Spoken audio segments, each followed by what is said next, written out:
The envelope slid across the coffee table with a crisp whisper, landing right in front of me.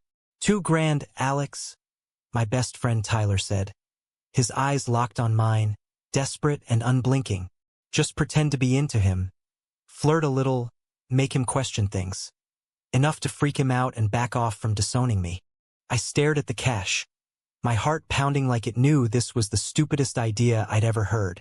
Tyler and I had been inseparable since freshman year at UCLA, bonding over late-night study sessions and shared secrets. He came out to me first, sobbing in our dorm room about his conservative dad, Mr. Harlan Reed, a stoic architect from suburban Chicago who'd uprooted the family to Los Angeles for work. Harlan was the epitome of straight-laced Americana. Church on Sundays, barbecues with the neighbors, and a zero-tolerance policy for anything that deviated from his rigid worldview. When Tyler finally mustered the courage to tell him he was gay, Harlan didn't yell. He just went cold, threatening to cut him off financially and emotionally unless Tyler fixed himself. "Alex, please," Tyler pleaded, his voice cracking. "You're the only one who can pull this off. You're charming, you're, openly gay. Dad respects you as my friend. If he starts feeling something weird, maybe he'll realize it's not a choice, that it's real, and he'll come around." My mind raced. $2,000 could cover my rent for months. I was scraping by on freelance graphic design gigs, buried in student loans. But this? Seducing. Well, fake seducing. My best friend's dad? Felt like crossing a line into moral quicksand. What if it backfired? What if Harlan saw right through it? Or worse, what if it stirred something real in me? I'd always noticed Harlan. Tall, broad-shouldered, with salt and pepper hair and a quiet intensity that made my stomach twist in ways I pushed down. He was straight, married once, divorced now, but straight as an arrow. This was insane. I took a deep breath, the weight of Tyler's desperation pressing on me. "Fine," I muttered, pocketing the envelope. "But if this blows up, it's on you." The plan was simple, or so Tyler thought. Harlan had invited us both to his firm's annual summer barbecue at his house in the Hollywood Hills, a sprawling mid-century modern place with views of the city. Tyler would conveniently bail last minute, leaving me alone with Harlan. I'd show up, chat him up, drop subtle compliments, maybe brush against him accidentally. Nothing overt, just enough to plant seeds of doubt. As I drove up the winding road that Saturday, my palms slick on the steering wheel, I rehearsed lines in my head. "Mr. Reed, you look great in that shirt. Brings out your eyes." God, it sounded cheesy even to me, but underneath the nerves, a flicker of excitement stirred. Dangerous. Forbidden. What was I doing? Harlan answered the door in khakis and a polo, his smile warm but guarded.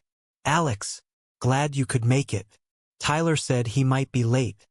Something about traffic." "Yeah, LA traffic's a beast," I replied, stepping inside.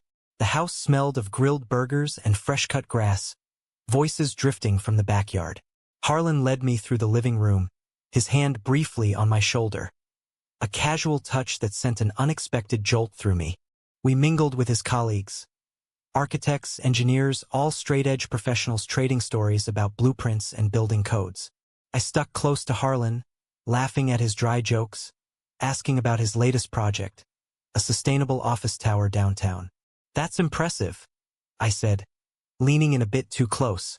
"You must have a real eye for beauty." He chuckled, but his eyes lingered on mine a second longer than necessary.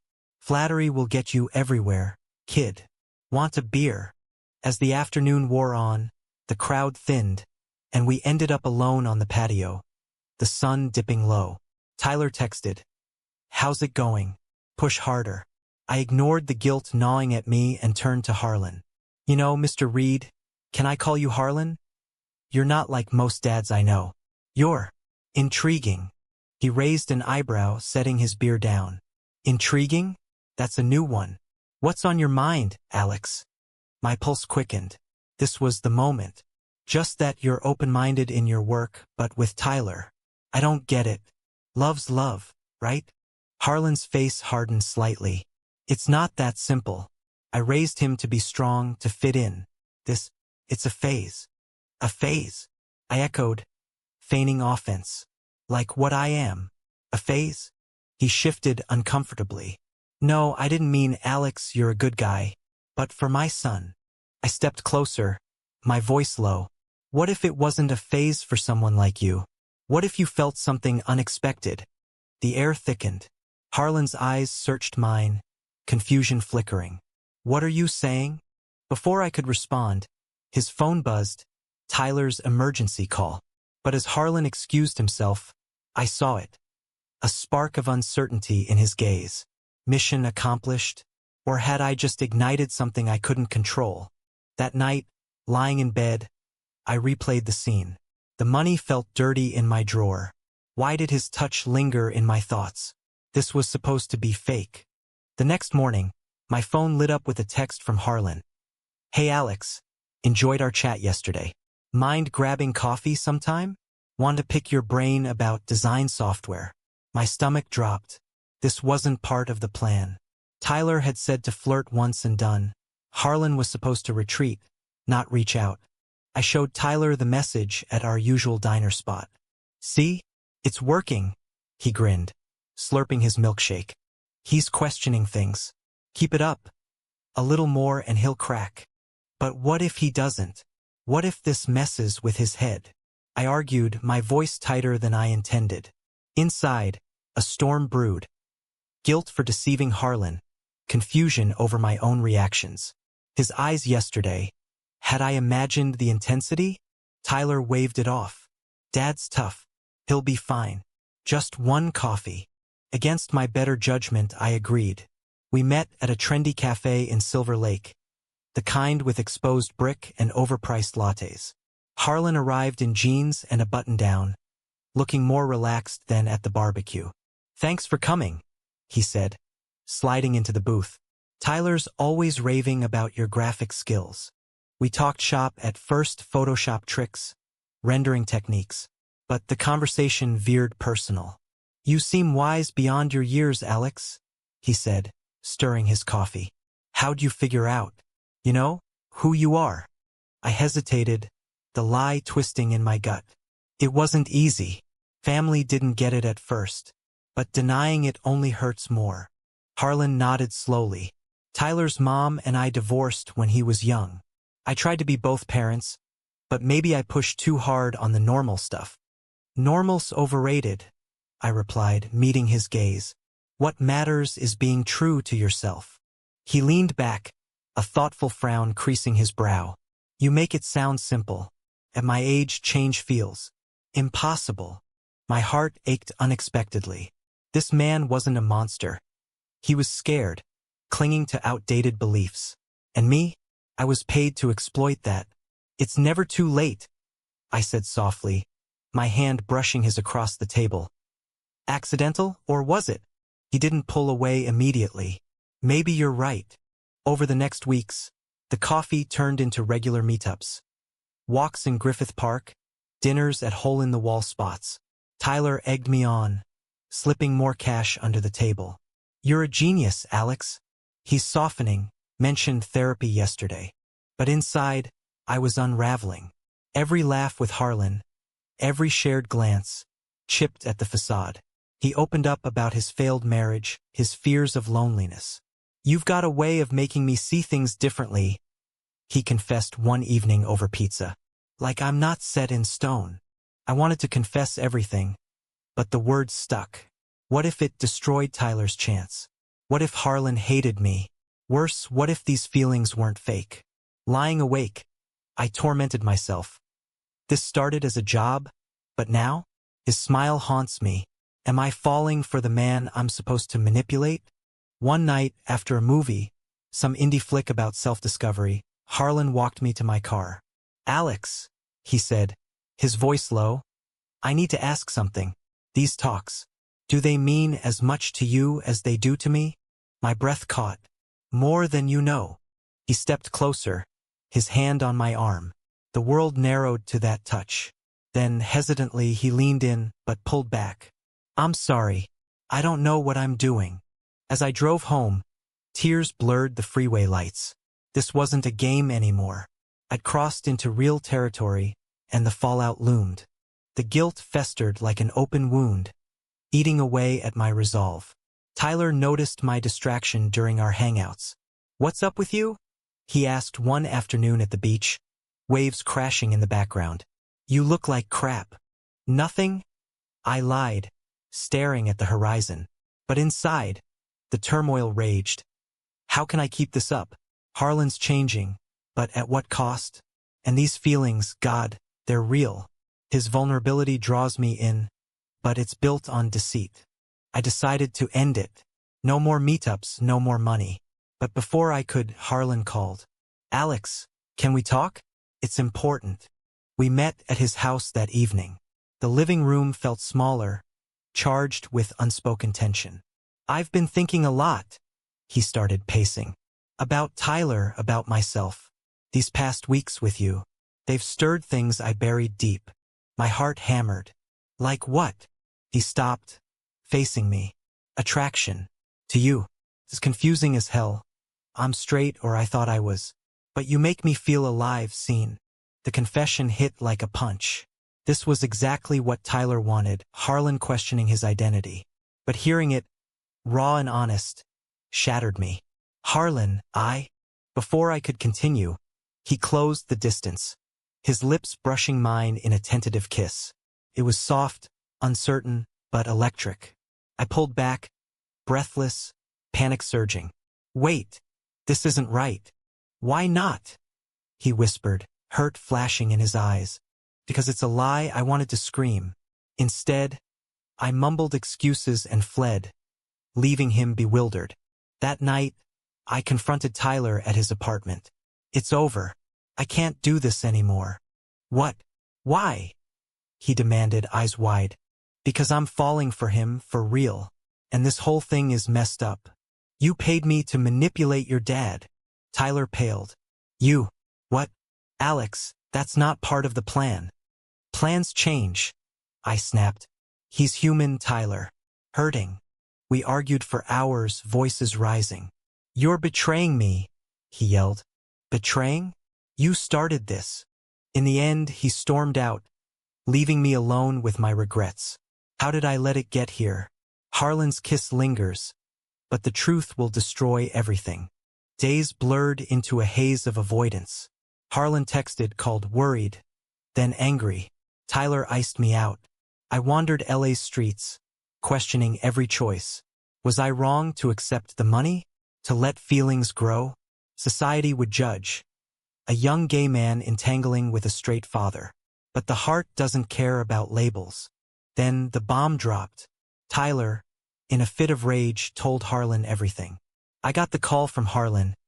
"Meet me. Now." At a quiet park bench, he sat rigid, face etched with betrayal. "Paid? It was all a setup." "Not all," I choked out.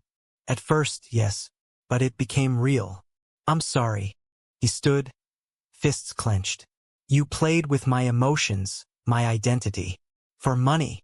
Tears streamed down my face. "I know. Unforgivable." He walked away, leaving me broken. The pain was visceral, losing a friend, a potential love, all in one swoop. Isolation wrapped around me like a shroud, days stretching into endless self-recrimination. I quit my gigs, barely eating, replaying every moment. Harlan's trust, shattered. Tyler's friendship, poisoned. And me, the villain in my own story. How could I be so weak, so greedy? Friends noticed, but I shut them out. Society's whispers echoed in my mind. Predatory gay guy preys on straight man. The stigma burned, fueling my shame. Was this what coming out felt like for Harlan? Raw exposure, judgment? A week later, Tyler showed up at my door, eyes red-rimmed. "I messed up, Alex. Telling Dad was spiteful." "You think?"